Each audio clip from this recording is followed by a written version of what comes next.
Buenas noches, amigas y amigos, bienvenidos y bienvenidas a esta nueva edición, la número 39 de su programa Termómetro Ciudadano. Mi nombre es Ricardo Bravo. Esta noche voy a suplir a Ramón Bravo, quien cumple una delegación en Rusia junto a varios parlamentarios de nuestro país.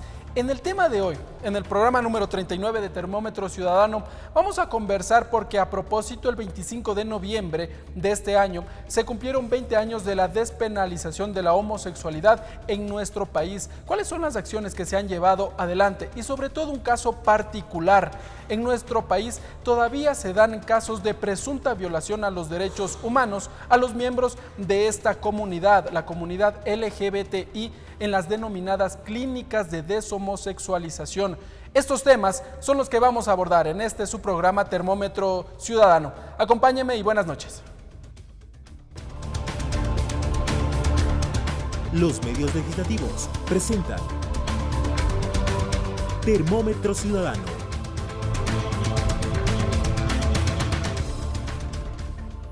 Muy bien, amigas y amigos, vamos ahora a conocer a quienes ya nos acompañan acá en este panel de conversación. Vamos a revisar parte de sus perfiles. Cayetana Salao, Riobamba, ingeniera geógrafa, defensora de derechos humanos de las mujeres y LGBTI, integrante del Taller de Comunicación Mujer que tiene estatus consultivo en la OEA. Ha representado a nivel nacional e internacional al país a las colectividades LGBTI. Se ha caracterizado por el uso del arte escénico y musical a favor de estas luchas.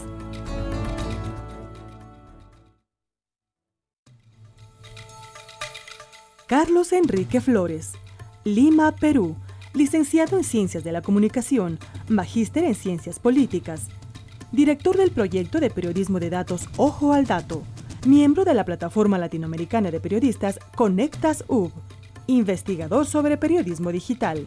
Integra el equipo del Think Tank Asuntos del Sur, que tiene como misión la elaboración y discusión de escenarios políticos para América Latina. Productor en MUB, una instancia sonora que experimenta con formatos sonoros y narrativas artísticas. Ha sido periodista en radios comunitarias y públicas nacionales e internacionales por más de 17 años. Patricio Benalcázar Alarcón, Quito, doctor en Jurisprudencia y Ciencias Políticas, especialista en Derechos Humanos, adjunto de Derechos Humanos y de la Naturaleza de la Defensoría del Pueblo, expresidente de la Fundación Regional de Asesoría en Derechos Humanos INRED, exgerente de Sociedad Civil y Derechos Humanos de Catholic Relief Service, ex miembro del Comité Técnico Consultivo del Programa Andino de Derechos Humanos de la Universidad Andina Simón Bolívar, docente universitario. Bien, amigas y amigos, vamos a saludar con nuestros invitados. Empecemos por Cayetana Salao. Cayetana, buenas noches, bienvenida a Termómetro Ciudadano. Buenas noches, un gusto estar aquí y poder sanear un poco de estos vacíos que a veces hay en los discursos al respecto de lo que está pasando con las vulneraciones de derechos de la comunidad LGBTI del país. Correcto, muchas gracias. Saludamos a Carlos Flores, licenciado en Ciencias de la Comunicación. Buenas noches, Carlos. Bueno, buenas noches y muchas gracias a estos espacios legislativos que nos dan la oportunidad de seguir problematizando estos temas. Muy bien. Y saludamos también a Patricio Benalcázar Alarcón, doctor en Jurisprudencia y Ciencias Políticas. Buenas noches y muchas gracias por la invitación. Encantado de compartir con Cayetana, con Carlos y contigo, Ricardo, este tema tan importante para el país. Correcto, entonces empecemos. Vamos brevemente, les invito a quienes ya nos acompañan en esta mesa de trabajo a ser muy breves y puntuales antes de pasar al primer punto acá. Una breve mirada tras estos 20 años que conmemora el Ecuador el último 25 de noviembre de la despenalización de la homosexualidad en nuestro país. Brevemente. Sí, a nuestro criterio como Defensoría del Pueblo y a mi criterio personal, estos 20 años han significado un antes y un después. Es decir, después del 25 de noviembre de 1997, las cosas han cambiado. Sin embargo, hay profundos retos, hay grandes cuestiones por solventar, por solucionar para el ejercicio de los derechos de la población del colectivo LGBTI. Cayetana, acá Patricio nos ha dicho que ha habido cambios en estos 20 años. ¿Se ha evidenciado estos cambios desde la comunidad? ¿Han podido observar ustedes? Bueno, si bien es cierto, existe algún panorama de ejercicio de los derechos para la ciudadanía LGBTI, sin embargo, nosotras consideramos que todavía no hay mucho que celebrar en el país, porque si todavía en el país se legitiman discursos de odio arraigados a conservadurismos y moralismos apegados a prejuicios que generan la estigmatización de la población LGBTI, pues tampoco tenemos todavía un panorama en donde podamos decir que en el Ecuador las personas LGBTI ejercen plena y libremente sus derechos. Hay grandes desafíos, como menciona Patricio, y eso para nosotras sigue siendo una deuda del Estado. ¿Desafíos como cuáles? Muy brevemente.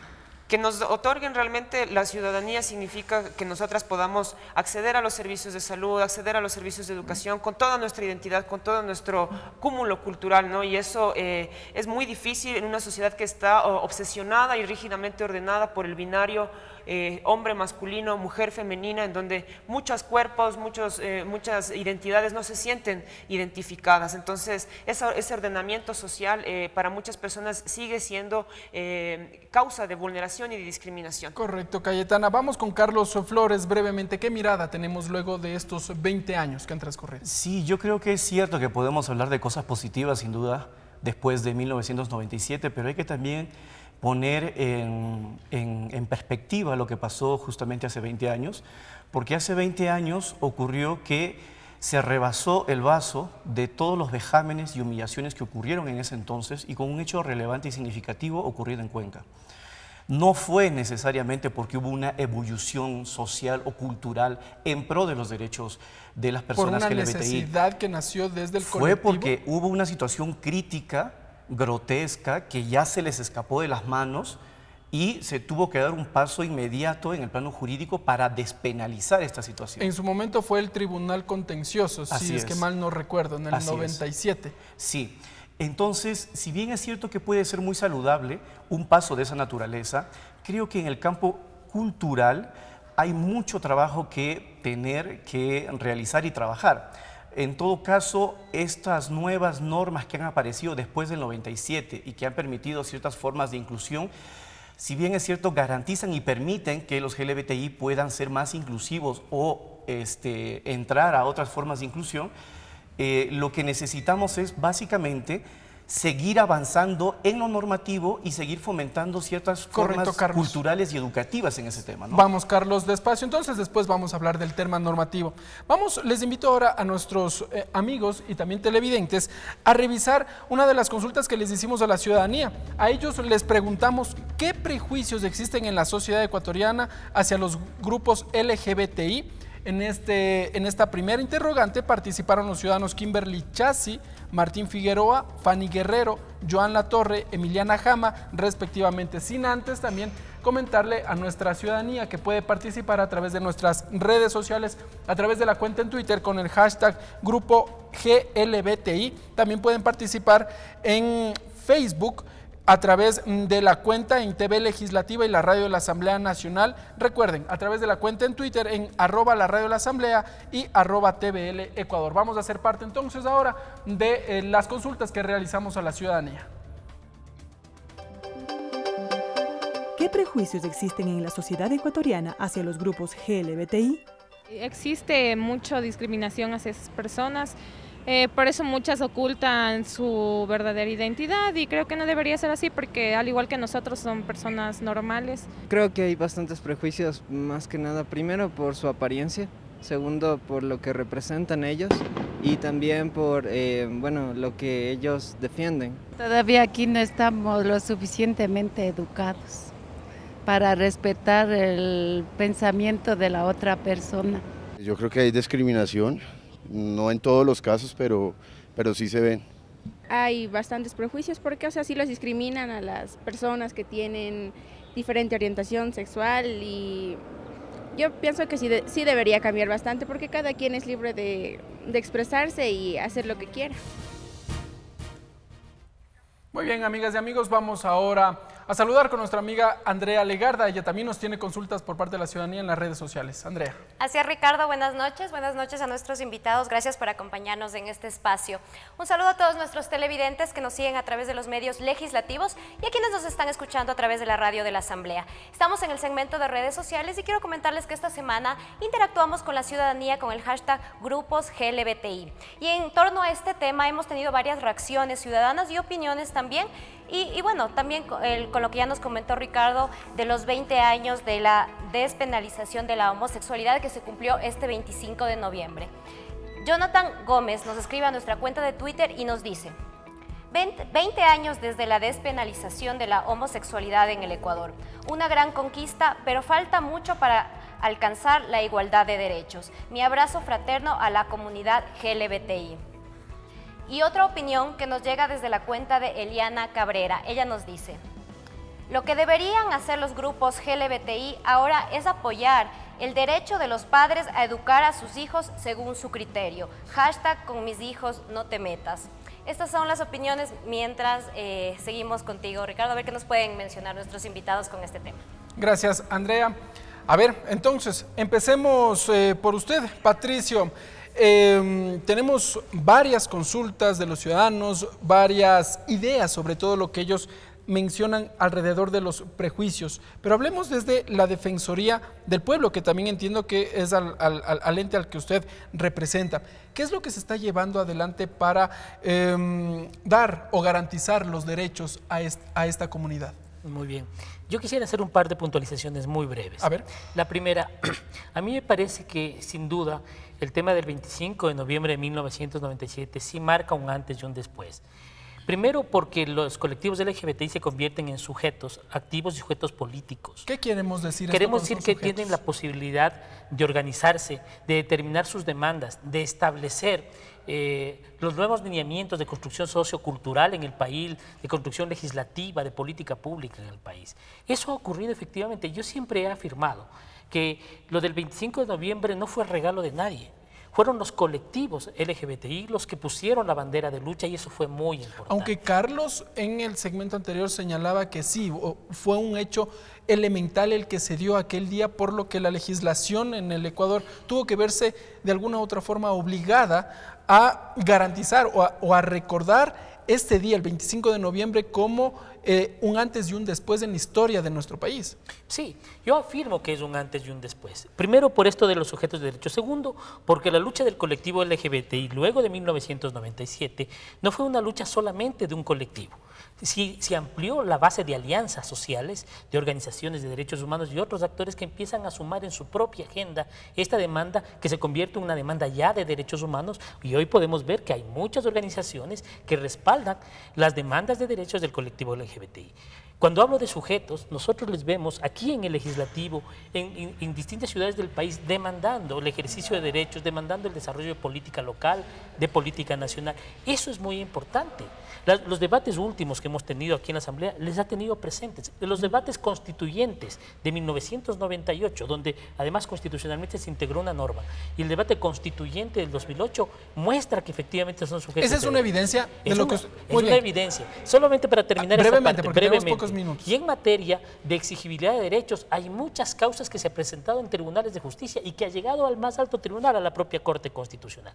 Si eso no es un antes o un después, creo que estamos equivocados, es decir, pero hay muchas cosas pendientes, muchísimas cosas pendientes y hay que seguir empujando. Ya vamos a hablar de los temas pendientes. Cayetana, ¿qué decir ante esta realidad que la plantea Patricio? Es decir, elementos que sí, por ejemplo, en el tema legal, que han llegado a las instancias judiciales, sobre todo cuando personas miembros de este grupo han sido vulneradas en sus derechos.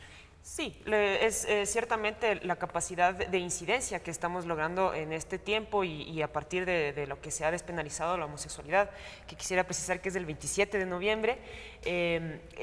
¿Por qué no el 25? El 25 es el Día Internacional por la Erradicación de la Violencia de Género. Ya. El 27 es el día en que se firmó, el Tribunal Constitucional derogó el artículo. Una presión, Cayetana. Yo te cuento esto porque mi tesis doctoral fue sobre el tema. Ay, nosotros le hablamos el 27. El 25 de noviembre se dio la sentencia por parte del Tribunal Constitucional, ¿sí?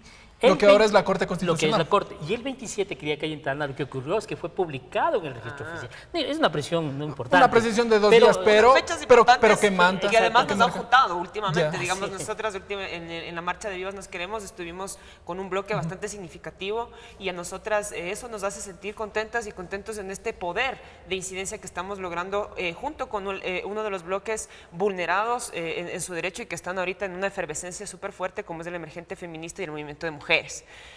Para nosotras el desafío está siendo que más allá de poder tener esta injerencia, esta capacidad de incidencia, como bien menciona Patricio, lo que tenemos nosotras en dificultad es que todavía el pensamiento de la sociedad ecuatoriana sigue generando una estigmatización sobre esta población y sigue generando discursos equivocados, discursos incluso de odio que están fomentando situaciones más agravadas para la comunidad LGBTI. Es decir, en el tema legal Ecuador ha mostrado un avance, pero en el tema cultural es donde todavía tenemos que seguir discutiendo. Obviamente. Esa es un poco la idea que usted y obviamente también necesitamos que haya un respaldo, un aval de alguna autoridad que frene realmente el ambiente que estamos viviendo, porque el ambiente que está sucediendo, por ejemplo, con la campaña Con mis hijos no te metas, que ha empezado en agosto más o menos de este año, que es una campaña que viene circulando alrededor de varios países, en donde ha pasado esa campaña, han habido retrocesos en políticas públicas, en normativas, injerencias en el Estado, cuando nosotros, por ejemplo, tenemos un Estado laico.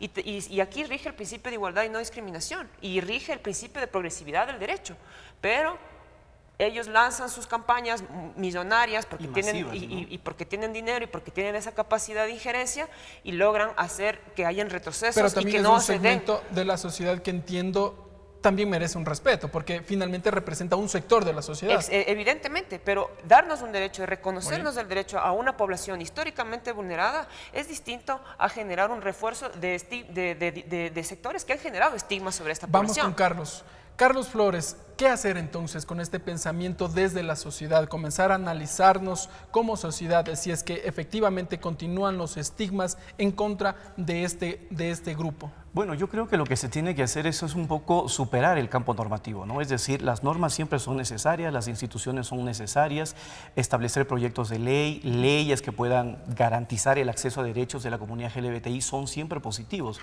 pero no nos podemos quedar necesariamente bajo el paraguas de decir ya tenemos una ley, ya tenemos una norma, ya está aprobado esto, ya está aprobado aquello, cuando justamente vemos estas características que detalló Cayetana, donde vemos que gente sale con su legítimo derecho de libertad de expresión seguramente, pero a pedir normas regresivas o en todo caso ser contestatarias o regresivas frente al avance de derechos que deberían tener las personas LGBTI. Carlos, este tema que le voy a plantear ahora lo vamos a tratar brevemente en el siguiente bloque. Bueno, no brevemente, sino ampliamente. Pero desde la sociedad también se comienza a hablar cuando hay familiares que, por ejemplo, buscan que a personas que tienen o que son homosexuales puntualmente, buscan ayuda en otros sectores, en otras instancias. ¿Ese también es un elemento que hay que empezarlo a analizar dentro de la sociedad? Bueno, sin duda se puede conversar, se puede analizar. El tema es que cuando se hacen este tipo de búsquedas para poder atender a personas que tienen identidad sexual diferente, se cae muchas veces en espacios que son clandestinos, ilegales, y terminan estas personas en situaciones de tortura, de vulnerabilidad. ¿Que los existe en el Ecuador?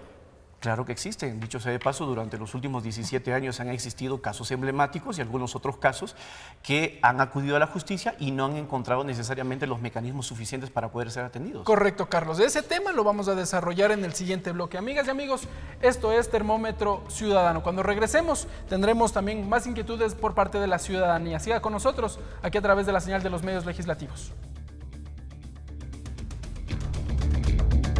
Termómetro Ciudadano regresa después de la pausa promocional.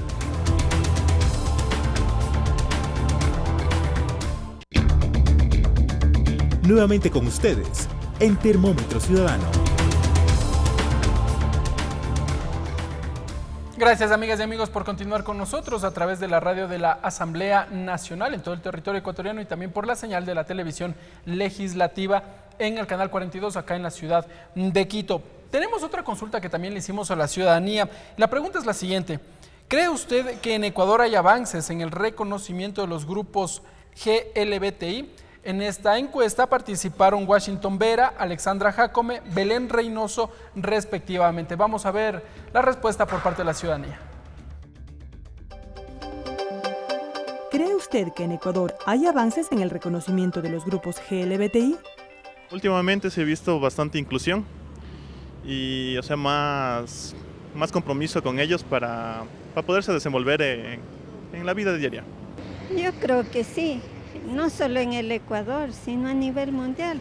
Cuestión reconocimiento en la parte social sí tienen mucho más espacio, pero el respeto a sus derechos no existe ningún avance. Bien, ahora vamos a saludar nuevamente con Alejandra Legarda. Ella nos tiene, Andrea Legarda, ella nos tiene también la consulta por parte de la ciudadanía en las redes sociales. Gracias, Ricardo. Sí, bueno, también les quiero recordar a todos nuestros amigos televidentes y radioescuchas que nos pueden hacer llegar sus comentarios a todas nuestras redes sociales con el hashtag grupos GLBTI, ya que estamos en vivo y pues podemos sacar sus opiniones. Tenemos una siguiente interacción que nos llega a nuestra cuenta de Twitter. Paula González, ella nos dice: en este mundo la vida está tan reducida que solo importas cuando estás dentro de la norma. La violencia no se admite. Las clínicas de deshomosexualización se mantienen abiertas cometiendo delitos. 20 años de hashtag despenalización de la homosexualidad y siguen operando. Hashtag vidas que importan. Y una segunda interacción que nos llega desde la cuenta de Alejandro Jacome. Él nos dice: tanto que luchan por supuestamente defender la vida y la dignidad, pero jamás los he visto salir a una marcha para cerrar clínicas de deshomosexualización, claro, porque para ellos eso es normal e incluso de seguro muchos están vinculados a este negocio.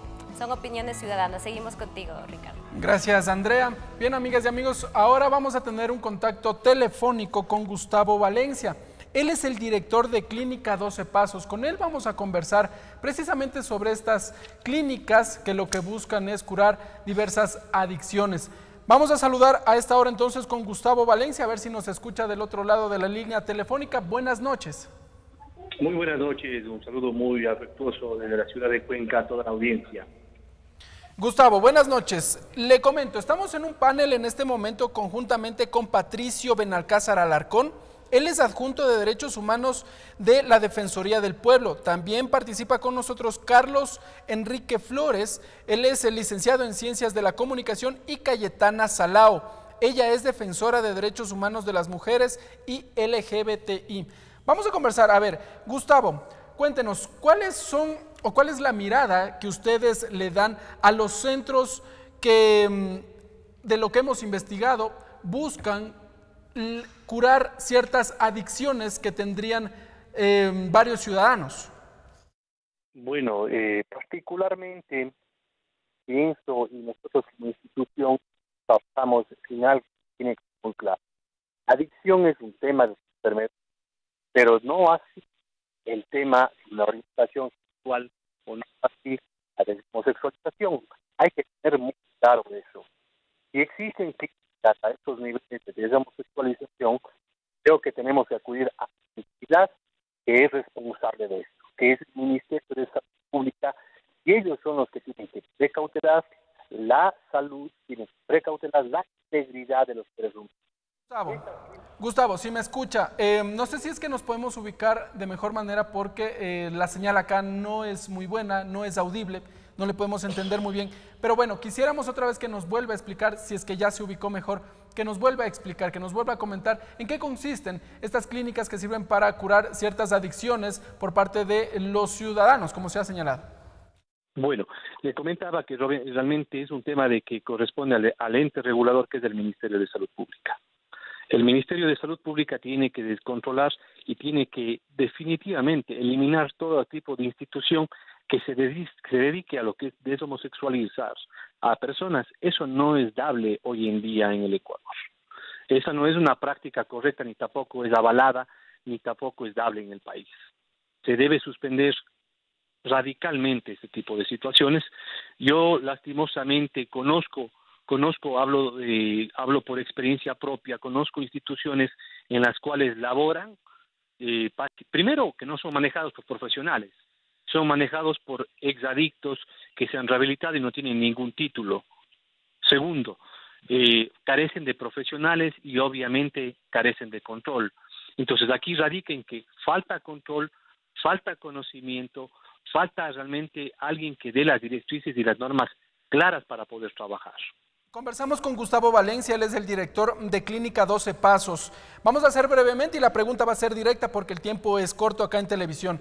Dentro de su clínica, ¿usted ha tenido casos de personas que han buscado ayuda porque han querido salir de los temas de homosexualidad? A ver, nosotros muchas de las veces durante estos 10 años han existido familiares que piden que les ayudemos en el tema de tratamiento de deshomosexualización u orientación sexual. En esa parte nosotros no hemos podido darles la ayuda que ellos solicitan. ¿Por qué razón? Porque no es un problema que nosotros tocamos. Primer tema. Segundo, obviamente esto también se da en función de que hay personas que tienden a no tener una definición sexual definida a causa del consumo de sustancias. Entonces, muchas de las veces lo que nosotros sí hacemos es, primero, tratar netamente la patología de la adicción y posterior, si el paciente le interesa trabajar, solo si el paciente le interesa trabajar sobre su orientación, sobre decir que no se siente definido, lo podrá hacer, pero ya hay un tema externo a la clínica. Es decir, ya hay un tratamiento ambulatorio, siempre y cuando el paciente busque, porque de pronto esté confundido, no tenga claro, pero eso no tiene nada. Bueno, vamos a recuperar el contacto telefónico. Conversábamos con Gustavo Valencia, él es el director de Clínica 12 Pasos. Desde producción me confirman que ya tenemos el contacto telefónico. Ya, a ver, varios elementos que podemos destacar en este momento y brevemente hasta rescatar el contacto telefónico. Ha señalado que dentro de la Clínica 12 Pasos no se han tratado este tema, que este es un tema voluntario. En Ecuador se sigue dando este tema de presuntos casos de personas que buscan solucionar sus problemas, llamémoslo así, de homosexualidad. Empecemos por Carlos Flores.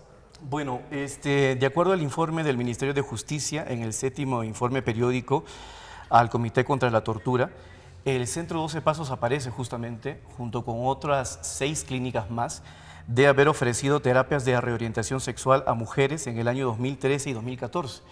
Y por esa razón, en el 2013, si mal no recuerdo, seguramente Gustavo Valencia nos dará más detalles y explicaciones sobre el tema, el Centro 12 Pasos fue cerrado sobre ese asunto. Ahora, ¿En qué fecha me recuerda? En el 2013. Ahora, la gran pregunta que tenemos, o al menos que yo tengo luego de realizar la investigación, es cómo, si se ha elevado un informe de carácter oficial desde el Estado a una instancia internacional de una de estas clínicas o centros que ha ofrecido terapias de reorientación sexual, a la fecha siga funcionando, que sería interesante justamente escuchar qué nos puede decir el doctor Gustavo Valencia. Muy bien, Carlos. Tenemos ya el contacto telefónico precisamente con Gustavo Valencia. Si es que nos confirma ya el retorno, entonces, Gustavo, ¿nos escucha? Sí, claro que sí. Muy bien. Le va a plantear una pregunta a Carlos Flores, periodista de investigación. Carlos, nos decías que tienes una pregunta directamente. Sí, bueno, Gustavo, saludarte. Yo estuve hace algunos meses en tu oficina justamente para hablar de estos temas, de las clínicas de deshomosexualización. Y te mencionaba que la Clínica 12 Pasos aparece como uno de los centros que fue cerrado por ofrecer este tipo de terapias, de acuerdo al informe del Ministerio de Justicia que se presentó al Comité contra la Tortura. ¿Qué tienes que decir entonces frente a ese informe? Bueno, obviamente nosotros fuimos víctimas, y hablo de víctimas por parte del Ministerio de Salud, porque existía obviamente una desinformación. A un inicio las pacientes mujeres habían manifestado de que habían sido capturadas, es decir, habían sido secuestradas para ser traídas a las clínicas, pero obviamente dentro del proceso, después de que se llevaron a las pacientes, después de que obviamente ellos clausuraron la clínica, nosotros en la etapa que nos corresponde de descargo, de documentación de descargo o de defensa, indicamos de que quienes les habían traído a las personas eran las propias familias, e incluso se descargó con documentos notarizados de las mismas familias con las fechas que ingresaban. Es por esa razón que después de la clausura nosotros procedimos a demandar al Estado. Nosotros procedimos a demandar al Ministerio de Salud Pública y eso se encuentra en una etapa de casación en Quito. Ustedes pueden acceder tranquilamente y mirar. En la primera instancia nosotros ganamos aquí en la ciudad de Cuenca. Y esto en Cuenca, y obviamente se encuentra ahora en Quito, en casación. Hoy en día, Hoy en día, a la presente fecha, nosotros estamos tan seguros de lo que hacemos que somos la primera clínica del Ecuador en tener una certificación de calidad, de tener obviamente todos los requisitos que exige el Estado a través del Ministerio de Salud Pública, que es el licenciamiento. Y estamos por encima del sector público en las calificaciones. Es decir, aquí es importante aclarar de que el Estado se equivocó, actuó apresuradamente, juzgando, emitiendo informes equivocados sin haber indagado. Esto es de conocimiento público, ustedes, y además pueden tranquilamente acceder como les digo, a las páginas de la función judicial y mirar de que la primera instancia, Clínica 12 Pasos, ganó. Y obviamente se encuentra en Quito. Muy bien, Gustavo. Muy bien. Gustavo Valencia, él es el director de Clínica 12 Pasos. Ahora tenemos una pregunta que también le va a plantear Cayetana Salao. Ella es defensora de derechos humanos de las mujeres y LGBTI. ¿Qué pregunta tiene usted de Cayetana? A mí me parece que una de las dudas que siempre asalta ante estas clínicas es primero saber cuánto ustedes cobran y cuánto ustedes requieren para que un tratamiento se dé. ¿Cómo hacen el ingreso a las personas cuando son adultas mayores con capacidad, digamos, de persona adulta? Y yo tengo entendido que el tema de los 12 pasos, ¿no es cierto?, es una terapia que va generando que personas que habiendo recibido esta terapia, como que se van graduando y de ahí pueden también ser susceptibles de dar terapias a otras personas. Eso sí me confirma, por favor. No, estamos un poco equivocados. Primero, los costos de cada institución van a variar. Recién ahora, este año, el Ministerio de Salud Pública está exigiendo que todas las instituciones de adicciones tengan un licenciamiento, es decir, ahora deben cumplir infraestructura, talento humano, deben cumplir normativa y deben tener equipamiento. Honestamente, en el Ecuador existen 100 centros de adicciones, eso está contabilizado, pero el problema es de que esta norma de licenciamiento, yo me atrevería a decir que elimina el 70 o 60% de los centros de adicciones porque no tienen nada de lo que el Ministerio de Salud Pública pide. Entonces, va a suceder de que van a eliminar. Segundo, los costos van a radicar que si usted cumple esa normativa, los costos se elevan porque usted, para funcionar un centro de adicciones, no requiere de personas rehabilitadas. Uno requiere netamente de profesionales, porque el hecho de que una persona se haya rehabilitada no tiene la capacidad de solventar un problema de salud pública. Sí tiene la experiencia para poder compartir como de a través de un grupo de autoayuda, pero no tiene la destreza y la capacidad, ni tampoco tiene la potestad de firmar documentación legal, que es lo que exige el Ministerio de Salud Pública. Conversamos con Gustavo Valencia, director de Clínica 12 Pasos, y la siguiente pregunta la va a plantear Patricio Benalcázar Alarcón, adjunto de Derechos Humanos de la Naturaleza de la Defensoría del Pueblo.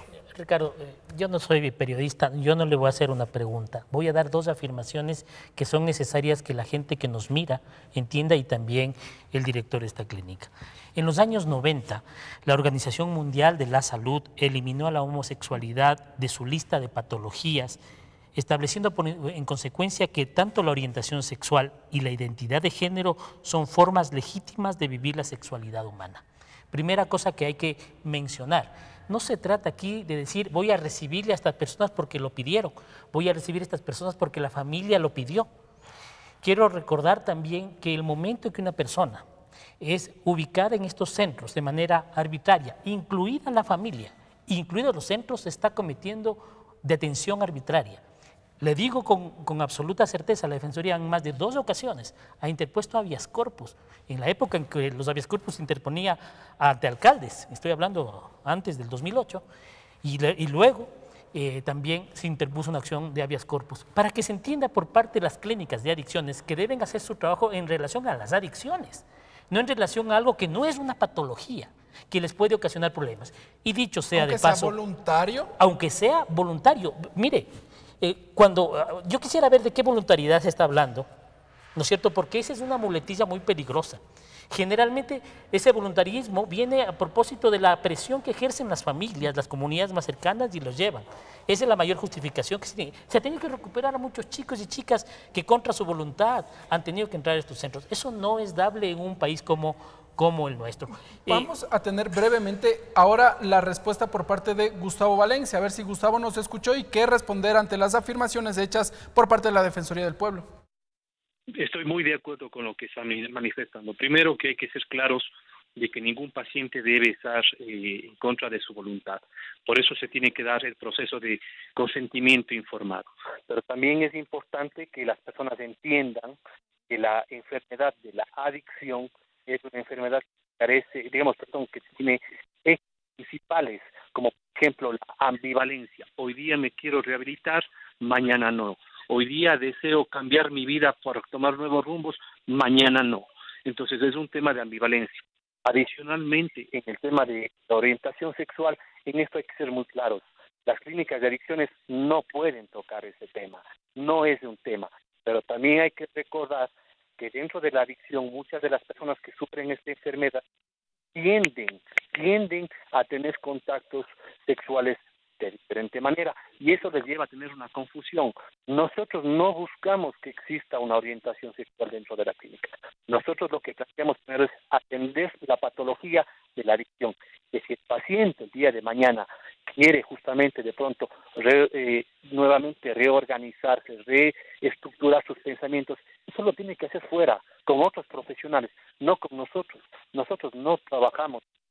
Y como dice, obviamente, el tema de lo que es el habeas corpus y el tema de lo que es la voluntariedad, tiene que obviamente entenderse de que la persona no puede estar en situaciones. En este caso, soy muy franco y hablo de experiencias internacionales. Por ejemplo, el paciente cuando va a Colombia, entonces si usted se va a Colombia, usted encuentra que en una ciudad como Medellín solamente existen 3 a 4 centros de adicciones. Y Colombia, Medellín es del 10 veces de Cuenca, y resulta que aquí en Cuenca usted encuentra 20 centros de adicciones, claro, porque se convierte en un negocio, claro, porque simplemente traen a las personas en contra de la voluntad, y eso se está violando completamente los derechos humanos. Yo pienso que deben eliminarse los centros de adicciones en gran cantidad. Bueno, ahí se nos terminó el contacto telefónico y bueno, también agradecemos a Gustavo Valencia, director de Clínica 12 Pasos. Hemos hecho un ejercicio, amigas y amigos, de también tener desde la otra orilla, ¿cuál es su perspectiva, cuál es su visión en cuanto a este tema en el que nos vamos a inmiscuir ahora directamente? Carlos Flores, usted como periodista de investigación ha realizado varios trabajos, precisamente lo que se ha desarrollado en nuestro país. ¿Usted tiene resultados de esta investigación que ha llevado adelante? Bueno, sí, este trabajo se llama Impunidad que tortura y está publicado, en distintos espacios de internet. Yo no me quiero referir al doctor Valencia, respeto mucho sus respuestas y creo que ya hemos escuchado qué piensa y cómo razona sobre el asunto. En relación con respecto al reportaje, solo quiero agregar de que de las 6 centros de adicciones entrevistados a sus directores, todos dicen que no deshomosexualizan. Todos. Niegan absolutamente que se todos lo dicen estas prácticas allí. En buena cuenta, cuando uno va, pone un micrófono, interpela, pregunta, documenta, les presenta algunas referencias citadas por el accionar que han estado realizando, todos dicen que no deshomosexualizan. Bueno, esta es una situación justamente que me trae a lo que decía en un inicio, que culturalmente nos falta pues un trabajo, ¿no?, que realizar en este campo cuando vemos que hay víctimas, hay casos de tortura física, hay tortura psicológica, se presentan procesos de judicialización que no terminan en sentencia o condena, o en todo caso se encuentran sentencias irrisorias, solamente para citar alguna. ¿Tenemos casos? Por supuesto, una que, por ejemplo, nos ofreció el Consejo de la Judicatura, una sentencia emitida por el Tribunal de Garantías Penales de Napo, que dio 10 días de prisión correccional y el pago de multa de $6 por justamente un hecho de rapto en el marco de las clínicas de deshomosexualización.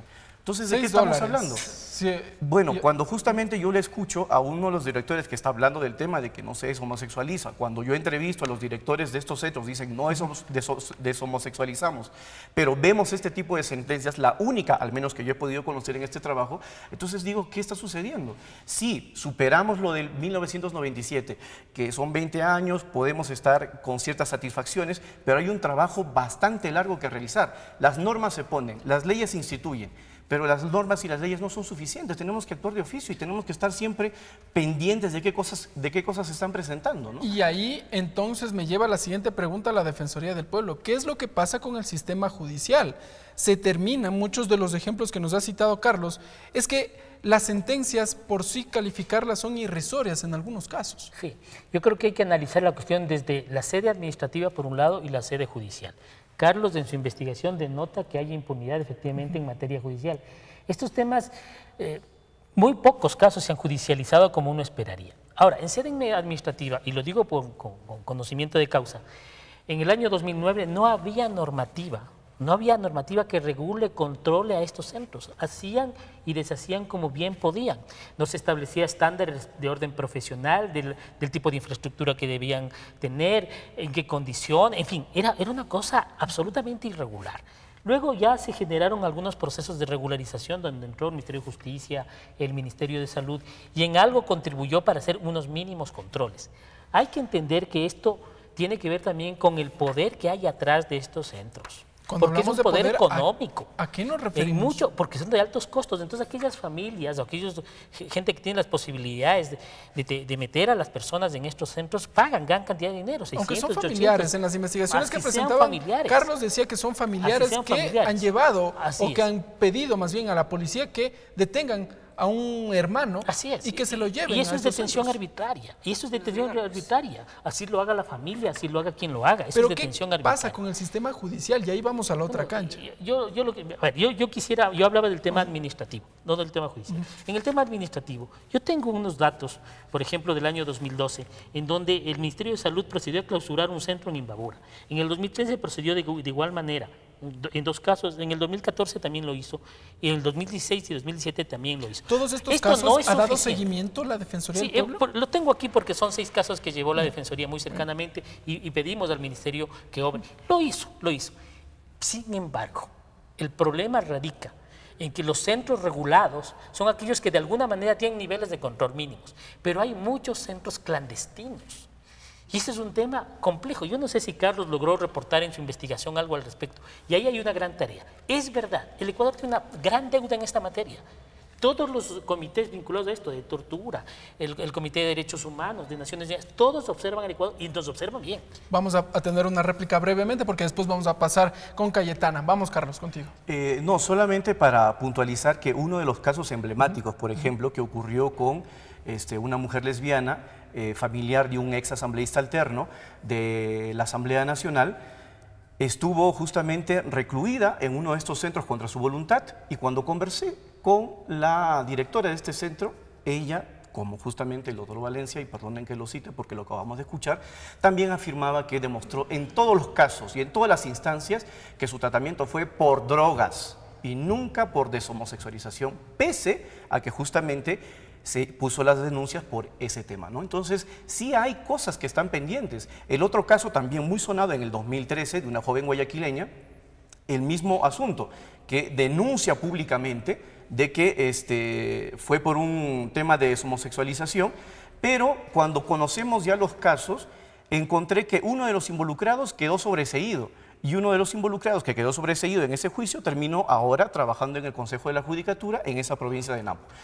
¿Todos tienen derecho a trabajar? Me van a decir algunos, sí, pero si alguien que está involucrado en ese tema por delitos de odio, rapto, etcétera, y termina posteriormente sobreseído y trabajando dentro de la función judicial, bueno, un sabor nos deja, ¿no? Vamos ahora con el criterio de Cayetana Salao. ¿Qué decir ante esta situación y los casos que se han expuesto? Bueno, yo sí quiero dejar bien en claro que con este tema se evidencia claramente que las personas LGBTI en el Ecuador no podemos ejercer nuestro derecho abiertamente como personas LGBTI identificadas como tales, porque corremos el riesgo de que nos encierren, La población LGBTI desde la niñez hasta su adultez sufre una serie de vulneraciones de derechos, no puede ser reconocida en el sistema educativo, en el sistema de salud, de manera correcta en base a su identidad sexual, ni su identidad de género, y aquí se vulneran una serie de derechos durante toda la vida. 70% de la población LGBTI ha sido discriminada y ha sufrido situaciones de control y de vigilancia por parte de su familia.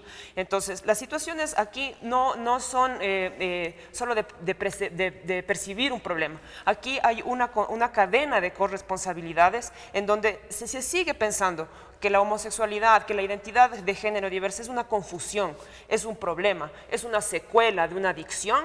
Tenemos graves problemas para identificarnos nosotras como ciudadanos y ciudadanas. Aunque hay momentos como varios ciudadanos lo han mencionado, entre ellos varios directivos de centros, de estos centros. Esa es la justicia que nos ofrecen. Que han señalado, por ejemplo, hay que reestructurar o un ciudadano busca rehabilitarse. Cuando se utiliza estos términos, estamos estigmatizando a una población que ya tiene una serie de dificultades para identificarse como tal. O sea, una niña, un adolescente LGBTI, le cuesta un montón identificarse. Hay una serie de traumas culturales que le provocan no poder salir abiertamente como tal, porque hay una serie de negaciones y discriminaciones como las que acabamos de mencionar.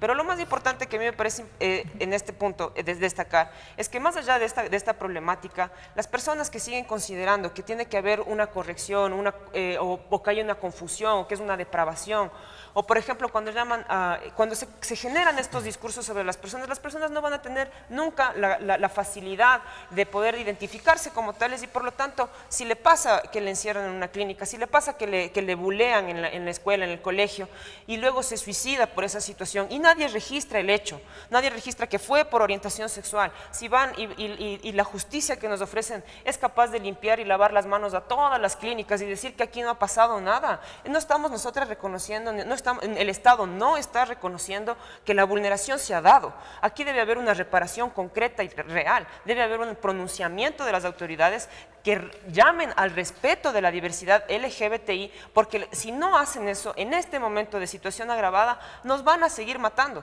El caso de personas sospechas que son percibidas como LGBTI o que son LGBTI y son cruda y ensañadamente asesinadas en espacios públicos, dejados sus cadáveres desmembrados en quebradas, lo que hemos encontrado estos últimos meses, no son casuales. Nosotras y nosotros como Estado, como sociedad, estamos enviando todo el tiempo el mensaje de que la vida de las personas LGBTI no importa. Muy bien. Cayetana nos ha dado también varios mensajes previo a entrar a las conclusiones. Vamos a entrar en la última fase del programa, amigas y amigos, en la etapa de conclusiones, pero antes también tenemos una última pregunta que les planteamos a la ciudadanía. ¿Qué debería hacer la sociedad ecuatoriana para que se respeten los derechos de los grupos LGBTI? En esta pregunta, en esta encuesta, participaron Wendy Pacheco, Jorge Guerrero, Daisy Martínez, César Morales, Leonera Ramírez, que es la opinión ciudadana en ese orden. ¿Qué debería hacer la sociedad ecuatoriana para que se respeten los derechos de los grupos LGBTI? No discriminar tanto, aceptar a la gente tal y como es y no estarles golpeando, maltratando. Los derechos se pueden respetar. Lo que no se puede hacer es seguir creando leyes en las cuales se va contra la religión que profesamos aquí en el país, ¿no?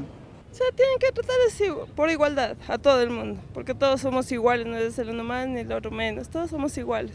Aceptar que hay personas y hay hombres y mujeres que tienen su tendencia y hay que saber respetarlos nada más. Fomentar la inclusión de estos grupos normalmente, porque son personas, son humanos, a pesar de todo, son humanos que aman, son humanos que respiran, que caminan, no tienen nada diferente. Muy bien, entonces allí los criterios de los ciudadanos. Saludamos nuevamente con Andrea. Gracias, Ricardo. Sí, bueno, estamos llegando ya a las conclusiones de este programa Termómetro Ciudadano y tenemos más opiniones ciudadanas que nos llegan a nuestra cuenta de Twitter. Silvia Meneses, ella nos comenta un poquito para contextualizar su indignación y más que todo un pedido hacia las autoridades en cuanto a este tema que hemos estado tratando de las clínicas clandestinas y lo que ya escuchamos por audio. Ella nos dice, autoridades hagan algo.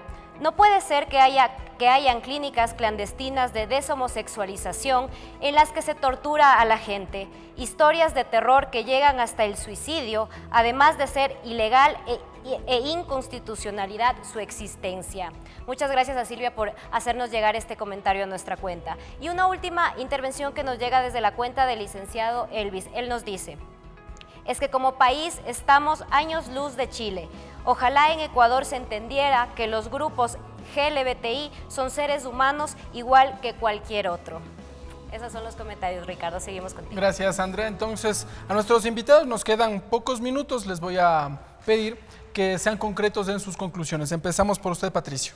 Bueno, yo quiero retomar lo que decía Cayetana. Hay que promover que se erradique los discursos de odio y las prácticas discriminatorias de cualquier lugar que provenga. Eso es fundamental, instalar un nuevo discurso de inclusión contra la discriminación, contra el odio. Además es un delito el odio, y por razones de discriminación. Por está tipificado en el Código Orgánico Integral Penal. Brevemente, fíjate, Ricardo y colegas, de los 28 casos de estos 2 últimos años de la Defensoría, hemos detectado que la mayor cantidad es discriminación vinculado a la identidad de las personas. Luego, discriminación en el sistema educativo, lo que decía Cayetana. Ahí hay un problema. El sistema educativo tiene que trabajar esto de erradicar estas lógicas de discriminación. En tercer lugar, la discriminación en los espacios públicos. Son el grupo de gente que llega a demandar esto. En la plaza, en cualquier lugar público hay discriminación en centros comerciales. Yo cuando digo esto es que hay que trabajar en esos espacios, en esos lugares. Y luego hay una serie de espacios como medios de comunicación.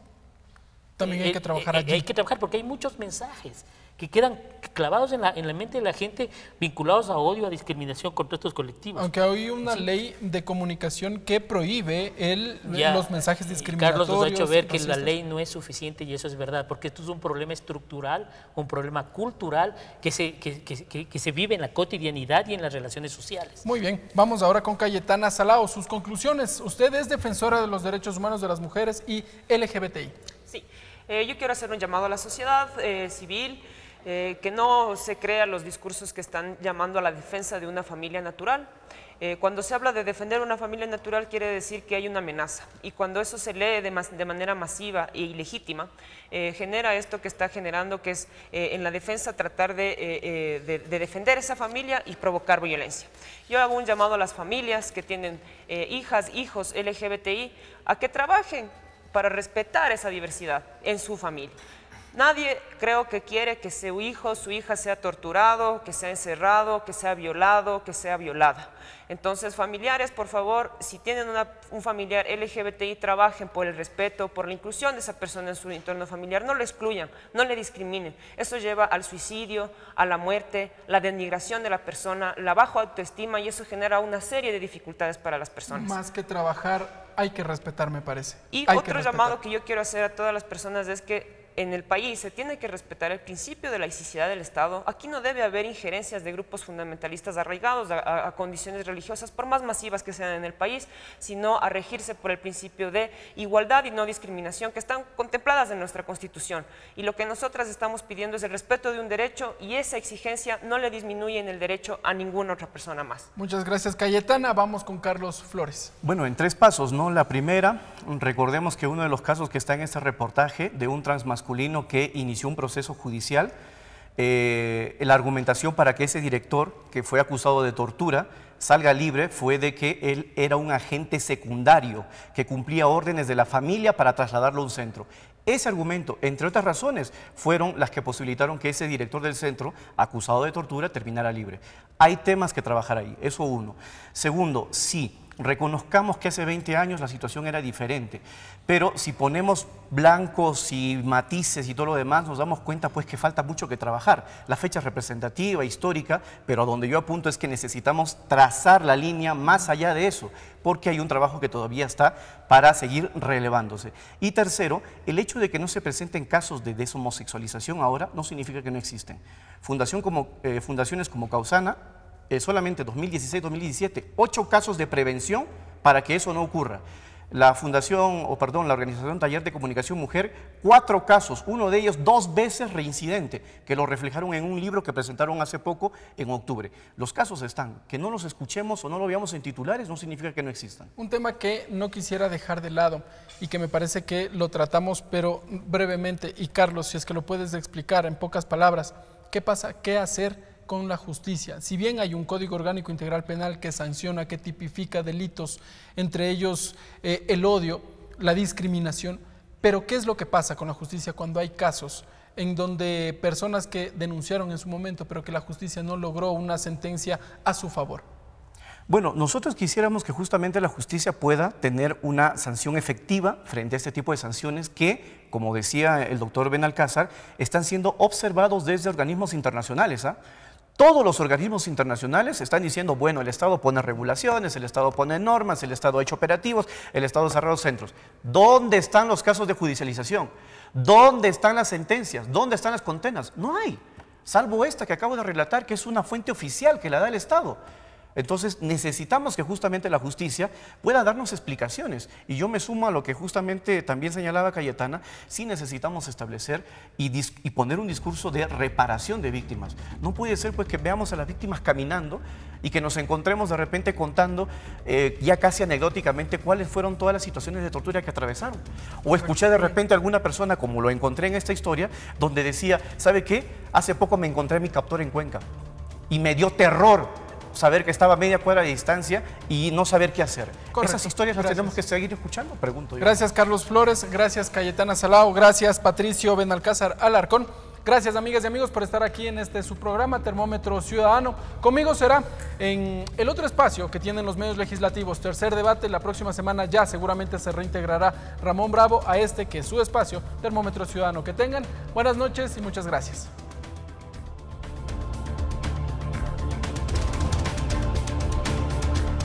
Los medios legislativos presentaron Termómetro Ciudadano.